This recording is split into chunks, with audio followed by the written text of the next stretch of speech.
Hello my lovely tea lovers, welcome back to our channel. This is Sally from Taishan Tea Club, and in the last video we've talked about the precious yellow tea, and then we've ordered the yellow tea and it's on their way now. So in the later videos I'll be talking more about yellow tea and how it tastes and stuff. But in today's video we're gonna talk a very popular tea, oolong tea. Yeah, I really love this tea though, so please stay tuned and let's get started.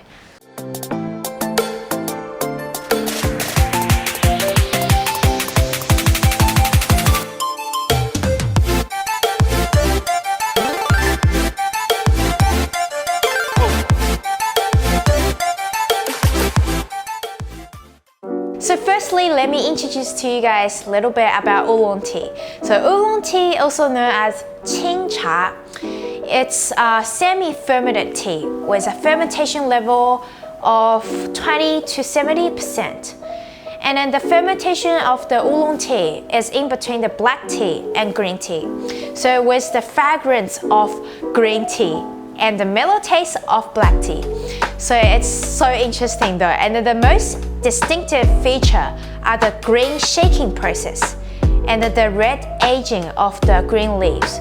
So which means that for the oolong tea leaves, the middle part of the leaves are green, and then the edge of the leaves are turned out to be red. And so the process is very complex as well, with a wide variety, and then resulting in a wide variety of oolong tea from appearance to substances. Okay, so now let's talk about the history of the oolong tea. Oolong tea originated in Fujian and has a history of more than 1,000 years. And the development of oolong tea can first be traced back to Beiyuan tea, as it is the earliest tribute tea in Fujian, and also the most famous tea after the Song dynasty. And for the Beiyuan tea, it has more than 10 kinds of works on the production and brewing. So Beiyuan is an area around the Phoenix Mountain in Jian'ou and Fujian province, where tea was already produced by the end of the Tang dynasty. A basket of fresh leaves is harvested over the course of a day, and the leaves are shaken and accumulated in the basket, and steaming can only process at the nighttime, and leading to the semi-fermentation. So oolong tea reached to the height of their popularity during the Qing dynasty, with the introduction of Tie Guanyin to the Emperor Qianlong, who was so in love with oolong tea. That's why the word has been spread out and then make oolong tea so popular. Okay, next let's move on to the production process for the oolong tea. There are 5 steps, such as weathering, lay leaf, stir fixation, rolling, and baking. Okay, now I'm gonna talk to you guys about the whole process of the oolong tea production process. So the tip with 2 or 3 leaves are picked when they have not yet developed. The best time for picking is in between 10 a.m. to 2 p.m. and they are sent to the factory for process immediately after picking. The production process is divided into the 2 main processes, such as primary and secondary. So after picking, the fresh oolong tea leaves are immediately transferred onto large wooden plates to be dried. And most leaves are dried both indoors and outdoors to balance the effects of heating and cooling. So lay leaf is a main process in the primary production. Lay leaf is done after mild fermentation, and the picked tea oysters are exposed to sunlight for 20 to 30 minutes and softening the tea oysters and evaporating the water moderately, so as to protect the integrity of the tea buds when twisting. And lay leaf step is an important step for developing the natural floral and fruity aroma of oolong tea. And it is a unique process for the oolong tea, and it is one of the processes that distinguish from the other teas. Okay, and then next step, at the precise time when aroma substances have started to form and the tea leaves start to take on a red color. Brush leaves are pan-fried at high heat to kill the enzymes and stop the oxidation process. So this process is called stir fixation and kill green. Or even kill green, sorry. Yeah. And then next step, rolling. During this step, oolong tea leaves are rolled and rubbed into the right shape. After the tea has been rolled, it is heated in some way, then rolled again. So this process should be repeated several times. And we are moving into the last step, baking. For this step, the baking can bring out the aroma of the tea and then bring out the taste.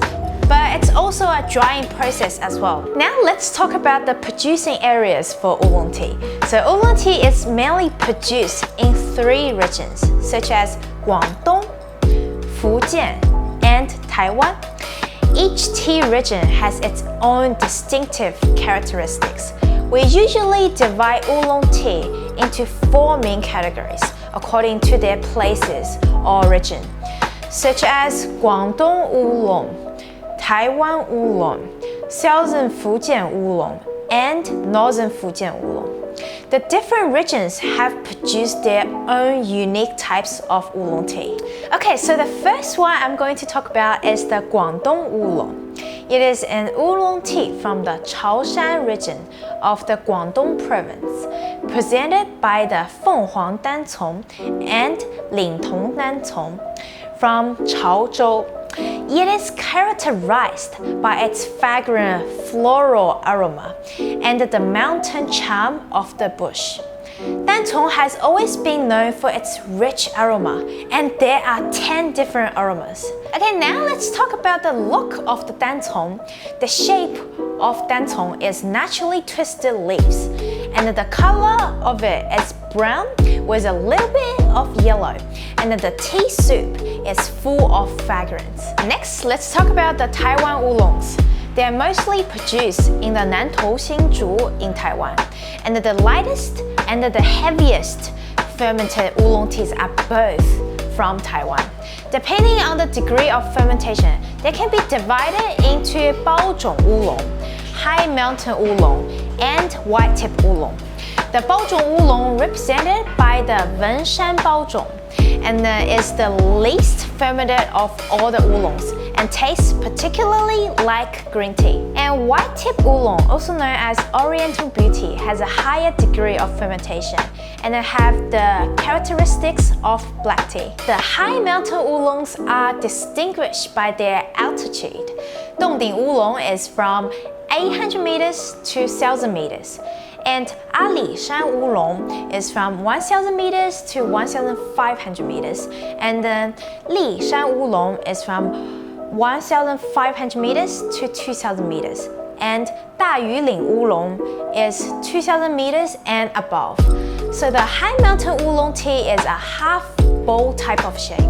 So it's tightly knotted and heavy dark green in the color, with a typical aroma of ripe fruit with a sweet fragrance and a milky aroma at the bottom of the cup. And the oolong tea from the southern part of the Fujian province is best known for Tie Guanyin and also the others, such as Yongchun Foshou, Zhangping Shuixian, Huangjing Gui, and so on. And oolong tea from the southern part of the Fujian province has a delicate aroma, showing the fragrance of orchid and a delicate, elegant taste. So for example, the light Tie Guanyin, the color is green, tightly weighted. Its tea broth is bright and clear, with an elegant orchid fragrance, which is relatively long, and the taste is sweet and refreshing. Minbei oolong comes from the Wuyi Mountains in the northern Fujian, and the rock tea is the main representative tea. It has a unique cacao-baked process, and the environment in which it is grown gives it a distinctive rocky valley fragrance. ingredients. 肉桂 and 水仙 are the most famous ones, as well as the 4 famous bush tea, one of which is the well-known 大红袍, which sells from several thousand Australian dollars per kilo for high quality ones. So dry 大红袍 has a shape like tightly knotted ropes or slightly twisted stripes, and it's green and brown in color. So next, let's move into the benefits of oolong tea. So the first benefit is that oolong tea can help with anti-aging, because oolong tea helps maintain a high level of vitamin C in the body. So the second benefit is that the oolong tea can help lower blood fats and improve blood circulation. And it's also a good tea for weight loss. So it's very good for me. And then the third benefit is that oolong tea can help the body to prevent cancer. That's a very important one. And then let's talk about the storage of the oolong tea. For the oolong tea, same as other usual teas. Like you gotta keep it in a dry place and then not with sunlight, and then doesn't have any smells. So a dry, closed place will be good to store oolong tea. Okay, but there are 2 different types of oolong tea. So such as light oolong and dark oolong. They have some difference in the storage. So let's talk about the light oolong. For the light oolong, you gotta store it into a fridge. Either a freezer or fridge should be good. And for the darker oolong tea, such as 大红袍, you can put it into like a container, and then you don't have to put it into a fridge or freezer. You can just store in a room temperature.